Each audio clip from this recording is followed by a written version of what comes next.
नमस्कार मैत्रिणींनो, आजच्या थोडक्यात पण महत्त्वाचे या भागामध्ये आपण जेव्हा सँडविच करतो तेव्हा त्याचा जो ब्रेड आहे त्याचा क्रंच आहे तो छानसा होण्यासाठी काय करावं याची एक टिप मी तुम्हाला सांगणार आहे। तर सर्वप्रथम जेव्हा तुम्ही सँडविच करण्यासाठी ब्रेड घ्याल तेव्हा तो गरम तव्यावरती दोन्हीही बाजूंनी छानसा भाजून आपल्याला उलटा पालटा भाजून आपल्याला तो असा कुरकुरीत करून घ्यायचा आहे। त्याने काय होतं तर ब्रेड मध्ये जर काही मॉइश्चर असेल तर ते निघून जातं आणि कुरकुरीत असा ब्रेड तयार होतं।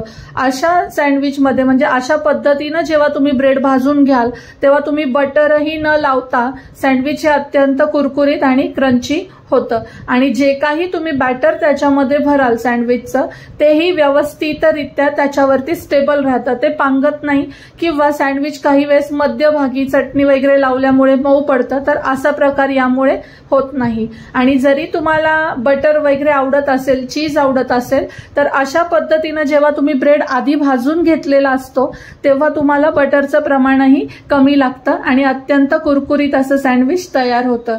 तर मैत्रिणींनो, ही टिप जर तुम्हाला आवडली असेल तर अशाच सिंपल गोष्टी आणि सिंपल टिप्ससाठी सिंपल सुखदाला लाईक करा, शेअर करा, सबस्क्राइब करा।